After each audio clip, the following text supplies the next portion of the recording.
Momodu. Let's rise for the national anthem.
Before I introduce the celebrant, let me start by introducing the power behind the celebrant.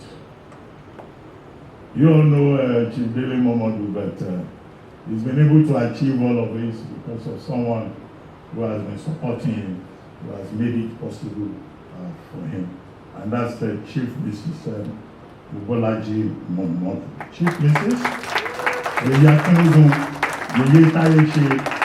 Thank you for supporting our brother, for making it easy for him to continue to achieve. And I see the children here. There is Peko Momodu. Okay. Peko Momodu is here. Eniafe is here. Enitonyola is here. Okay, is Korewa around? Okay, Korewa is the young one. He is in school abroad. I understand Ajiabola Shagaya is around. I will see her. Oh, how are you, ma? Okay. Okay. Senator Tukumba Afikiomi, I see you on that symbol. Okay, very quickly. We are here to celebrate Chief Dele Momodu. He was born 16 May 1960, as I pointed out, and today is the day.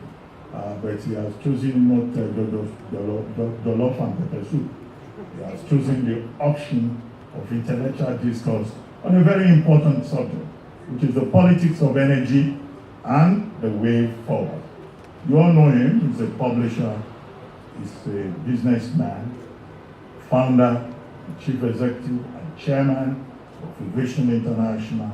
He's a public affairs analyst, he's a philanthropist, he's a community leader, he's a journalist. He was born in Ife, May 16, 1960. But one of the things that happened was that by the time he was 13, his father died. But one of the major pillars of his life, his mom, resolved that he would be successful and his father's death would not affect him.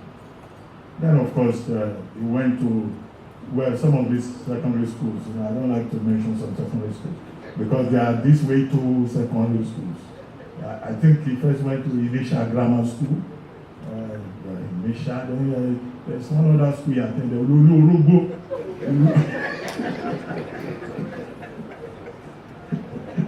you know, some of these people from the hinterland, when you hear the name of their secondary school.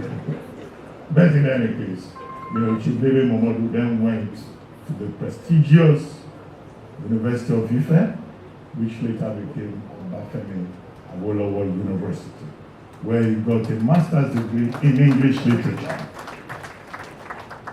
And then after that master's degree in English literature, of the many things that he has done, he has been a journalist, beginning in 1988 as a reporter with the African Concord.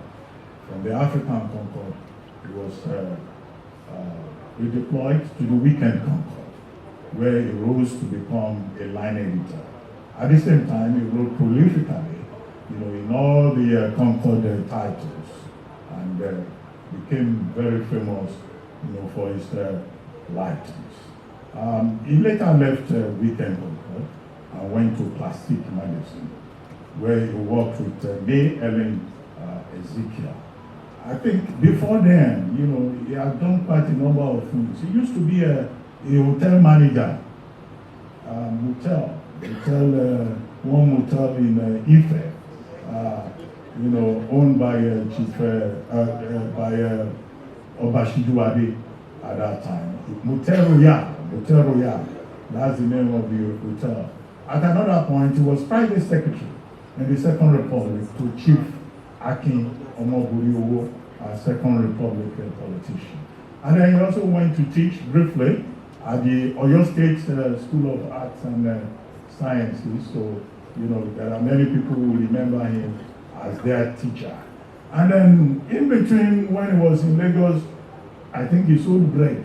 He was hawking bread. You know, Chief Basharu M.K. Abiola had this bakery called Wonder Loaf. So Bobby at that time used to carry loads of bread in the boot of his car. You know, in practical, you know, on a warrior fashion. You know, one road, many roads lead to the market. In between, he was also a PR consultant, celebrities' goodwill, you know, which he was managing. But then, of course, what most people know today is his involvement in politics, and he got into politics through activism. When in 1992-93 we had the general elections won by Chief M.K. Abiola, and that election was annulled. He was one of those people, you know, who went to the barricades. For his temerity, he was detained at Alagoon Cruz. In 1995, the Abacha government was looking for him. They wanted to charge him for treasonable felony. So he decided to take the Nadeku route. The Nadeku route, he went through Benin, to Togo, to Ghana, only to show up in the United Kingdom. And it was when he was in the United Kingdom that he established Ovation International, which became a major celebrity publication, a major contribution to journalism, which even had a bilingual edition at that time and became a magazine of choice for many people. Apart from the magazine, he also had Ovation Carols. Ovation Carols also became Ovation Carols and Awards. And of course, you all know Bobby continues to write prolifically in the Nigerian media. While he was in exile, again one of the gates of exile, was that he was involved with Radio Freedom. Radio Freedom was a, you know, anti-military channel that was established in the UK then by a number of Nigerians who wanted democracy. And it was Radio Freedom later became Radio Kudirat. And I think it was Saliu Elenu Gboboro, you know, on that Radio Freedom Radio Kudirat. And here we are today. You know, he's not just a journalist or a philanthropist, he's also a traditional community leader. He's most recently, I was trying to remember that title, he was honored with the title of Akinrogun of Mogoland. He was also honored with the title Aretayeshi of Iwoland. He is also Bashorun of Okela Korogun.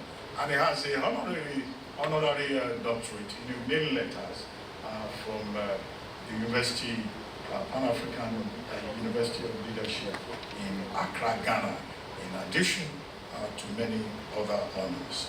Well, distinguished ladies and gentlemen, Chief Dele Momodu, Chairman, Publisher,